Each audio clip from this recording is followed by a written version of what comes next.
pagkat wala, marami din trabaho doon sa sa ating agaron, ating baga doon sa harap doon sa kanyang tindahan, siya ang mahawak.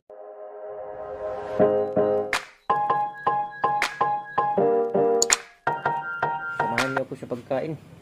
So mga followers natin sa ating Facebook, so kain tayo. So gabi na ito ating pagkain. So mula kanyang umaga, tanghalian, ngayon gabi na. So ano na ito, so tigdaay na yung pagkain mga guys.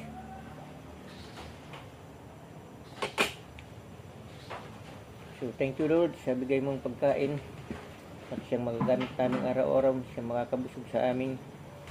So amen. So okay mga guys, kainan na.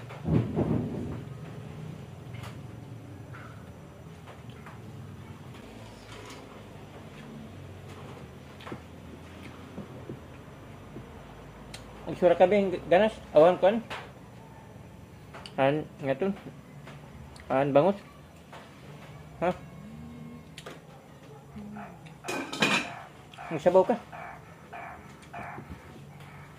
kain si kuya mga guys, yung kanilang ulam, yung bangus na inadubo.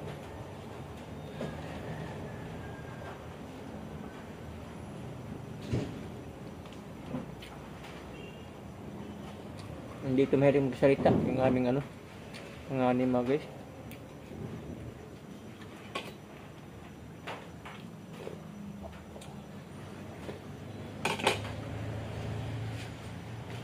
Kailangan igabay pa natin mga guys yung ating isang grade 11, ganun din kailangan, kasi dito lang sila sa loob ng bahay, wala nang baga sila malay baga. So hanggang sa nag-aral na yung grade 11 na, hindi halos lumabas ito, kaya walang alam sa salita, hindi alam baga pag tinatanong halos hindi makasagot kasi nila daw alam ang isasagot nila. So ang ating isang bata, yung grade 11, kasama sa naman sa rank, yung ating baga Tagalog ba sa mga guys, yung puto, kasi yung yung kuya niya panganay, so bang pangalan siya so comment na lang mga guys.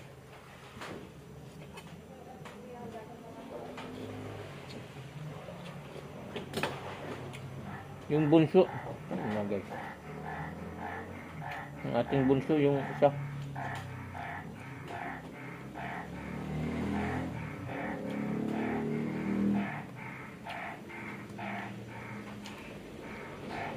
matatalim ang ito mga guys, tinik. Mag-iingat sa pagkain.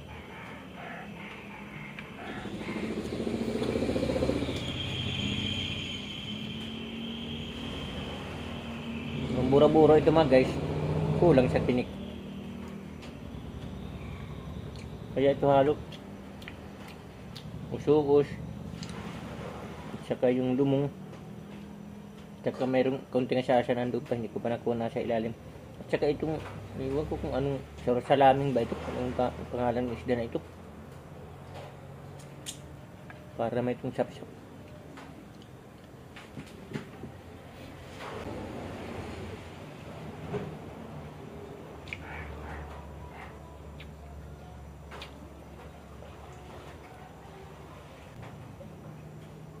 Maganda kainin yung hilaw na sili mga guys, kaysa sa hinog ito.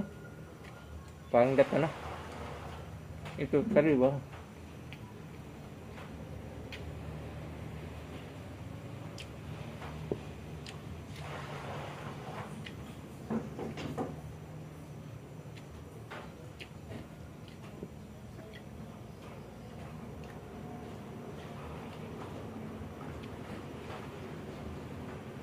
kami ng ating editor sa YouTube kasi parang nasiraduhan.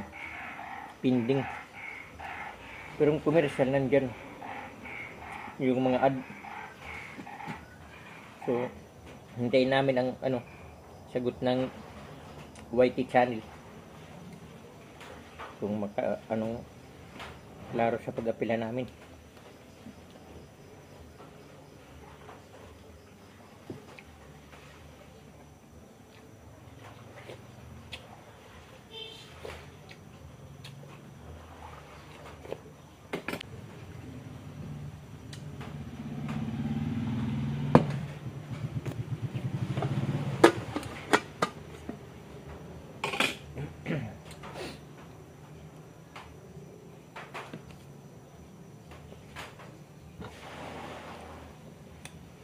Tanggalan kong itong hasasa ng balat kasi itong makolesterol yata siguro. Ang bura-bura ulis na ang kolesterol niya.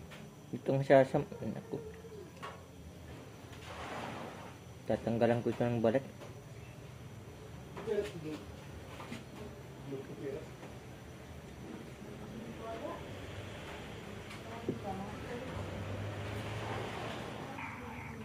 Kasi malalaking alon, yung habagat o ramihan pa, minsan sumusulpot sa karagatan.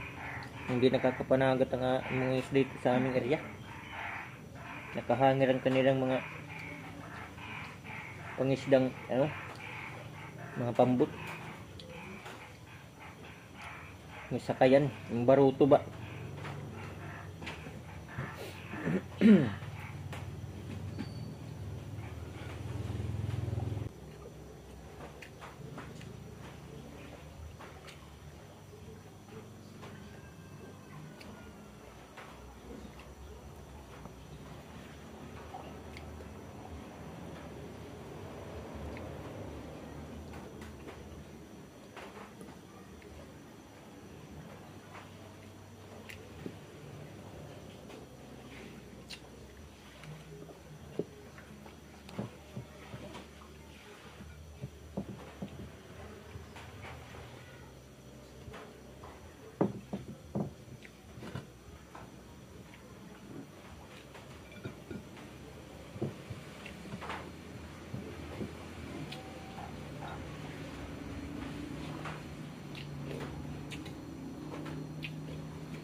Okay.